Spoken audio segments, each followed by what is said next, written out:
know about the rapture, but Eli's coming. He's already in the studio. What's up, Dr. Eli? What's up, Terry? Good to see you again. Are you nervous at all about the impending apocalypse? Not until I came in the studio. This might be the last time we do this, though. So. Yeah, it could be, but they miss the mark on these things so many times. I know. There's, a lot of people, you get to see really anxious people get stirred up about these things. And some people, they'll use anything they can to confirm that this is going to happen. They'll look for evidence of it. Other people, like your last caller, they'll rationalize, well, the world's coming to an end, so let's go and have a good time. Or do things I would never do party a little because bit. The world's coming to an end. Release yourself. Dr. Eli Karam in the studio from the University of Louisville Kent School of Social Work.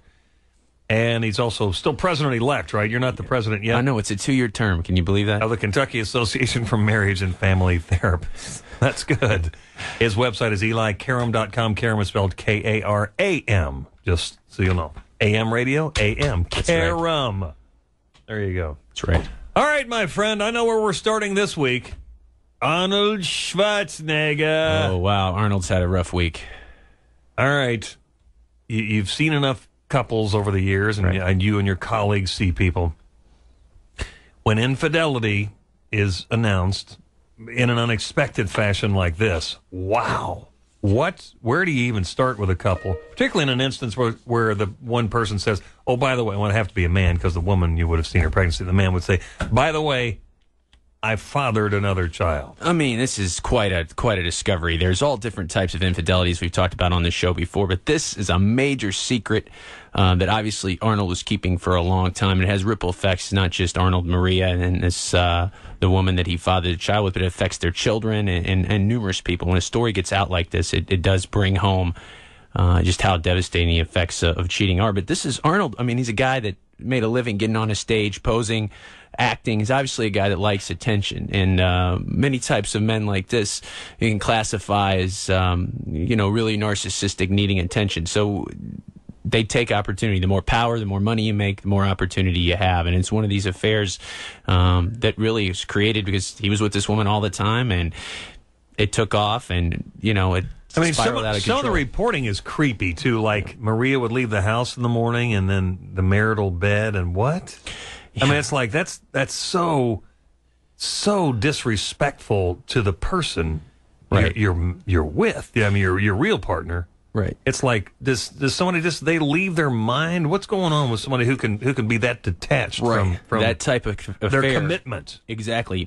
People can compartmentalize their life, so they have this split self, and on one side they're the perfect provider, husband, family man. On this other side, they're doing this completely forbidden thing, but they're able to kind of disconnect from it. And I think the shocking thing about this one is we've seen. This is a secret the man's kept for 14 years.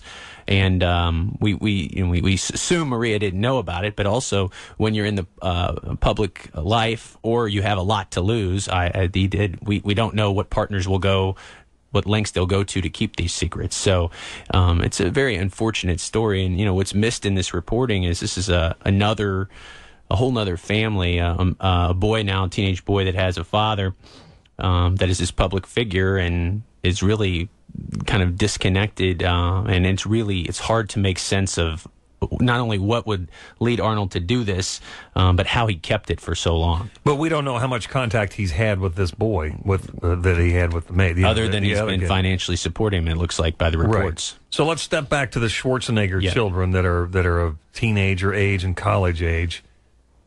What sort of deficit is in their life now? Because they have to step back and re-examine a lot in their own lives, don't they? Sure. And I'm sure, I think he has 3 boys and a girl, or 2 boys. One of the sons, Patrick, tweeted this week that his name is now Patrick Shriver. His new Twitter username is Patrick Shriver. Right. So he's dispensing of his father's name, at least electronically. Sure, a larger-than-life action figure, and you can imagine his children grew up idealizing him, and to learn something about your father, I mean, it really damages and shatters that image. So how children rebuild with, especially teenagers, rebuild with their parent, because they're old enough to know what went on. I mean, that is a very long process.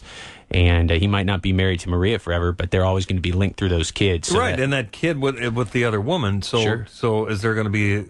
Would it be too weird to try to build a bridge to that kid and say we're half siblings? They are half siblings, and the general rule of thumb is that the parent, especially the person that did the cheating, can't force that relationship. I think the Schwarzenegger kids want to reach out and have a relationship with their half sibling they just found out about. Again, that's a process that takes a lot of time, a lot of structure, but that should be up to the kids. Nothing should be forced on them. Dr. Eli Karam's in the studio. After the 3:30 news, we're going to get into more on where to go from infidelity and the shock therein. All right, we'll do that in about 7-8 minutes here on 84 WHS. Eli Karam's website, again, is elikaram, KARAM.com. Terry, more of your confessions before the end of the world on the way here in just a few minutes. We're posting those online at Facebook, on the Terry Miners page on Facebook. Or if you want to donate all your worldly possessions, you're more than welcome to do that. I suggest the Crusade for Children. Dr. Eli Karam is in the studio with me, marriage and family therapist. Eli, good to see you. You're not expecting the end of the world tomorrow, are you? I'm not, buddy. I'm not either. Being here. I mean, the Preakness is tomorrow. Come on. That's right. Second leg of the Triple Crown. You couldn't do that before the Belmont Stakes. Yeah, let's just wait till after. Even God wants to know. That's right. Wants to know. Is there going to be a Triple Crown winner this year? We'll have to see. The Animal Kingdom is expected to do very well.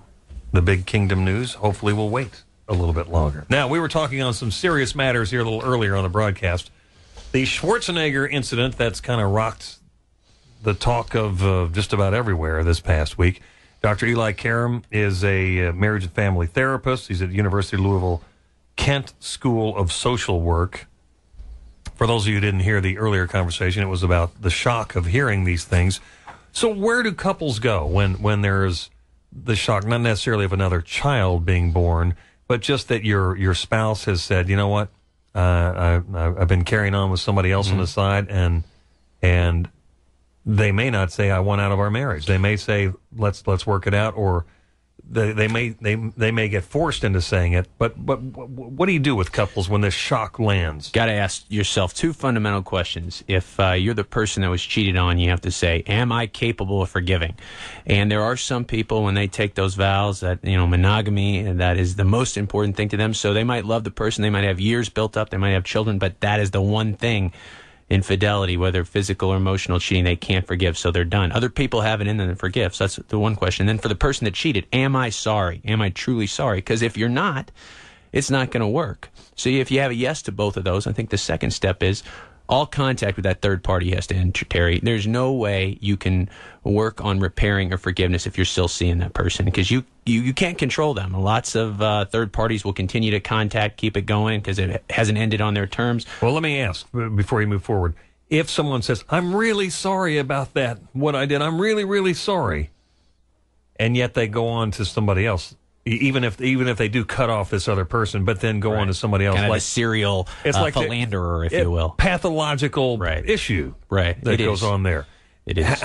If someone is sincere in their sorrow, but a broken person inside, obviously the spouse that was cheated upon has to make that call. Can I handle the burden of this? And that's a good thing to know. Is this a one-time infidelity, or is this a larger pattern? If it's a larger pattern, obviously that's something you need to know if you're the partner considering forgiving. And again, statistically speaking, research says that would be a harder road to go as far as forgiving and repairing, because it could happen again. The best predictor of future behavior is past behavior. Certainly something you'd want to know before you got in a committed relationship. Sometimes, though, you find out things after you're in your committed relationship, and because someone didn't tell you everything, because they just kind of wanted to ease into the pool, and then you fall for them, and you're in. You're emotionally locked in with somebody, and then they sort of let out a little bit more rope. Oh, and by the way, I got arrested here. Or, oh, and by the way, I do occasionally snort cocaine. I mean, you hear shocking things. We call those the bad news items. It's like an inventory of questions you want to ask someone either before you get married or in a committed relationships, because, marriage and family therapists, we're just not working with married people, working with people that have made a commitment to each other. But those are big red flags, and you got to know about it. So, again, talking about repairing, so all contact with that third party stops, and then if you're the person who did the cheating, you have to be transparent and open in whatever way your partner needs as far as reassurance. What does that mean? Phone records, passwords, looking at emails, looking at text. You got to have all of that on the table. And again, if you're not ready to do that, if you still think you're hiding something, you're probably not ready to do the work or be forgiven.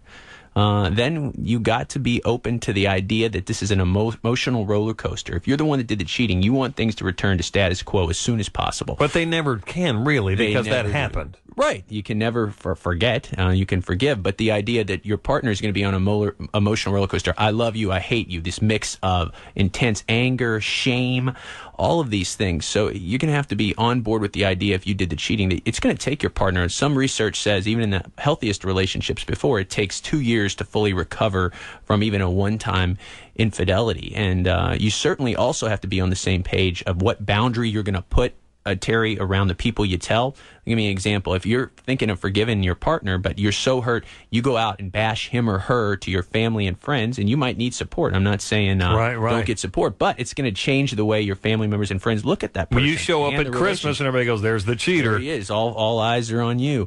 And that can be really damaging. So if you're going to forgive, the privacy wall you put around that, and certainly, too, as we were saying with the Schwarzenegger thing earlier, which is a very public thing, but if you have children, even teenagers, it is going to change everything. So when possible, and I'm not saying lie or do anything like that, but buffer your loved ones from that very private information if you are going to forgive. Now, if you're not forgiving and you're moving on and you need support, by all means, get that support if you're the person that was cheated on. But, feel free to seek professional help, too. But as far as kids are concerned, continually bashing their parent that you're now divorced from does them no good. Creates horrors for them down the road, doesn't it? Exactly. And it's their blueprint for relationships. So you there's your dad and his whore. Or whatever the kids hear, and you think that you're getting some negative energy out, but all you're doing is poisoning your kids' relationships later in their lives. That's right. Yeah, that's right, for sure. All right, Eli Karam, it's good to see you again. Good to see you, my friend. Website is elikaram.com, Karam. We'll do it again in a few weeks. Today.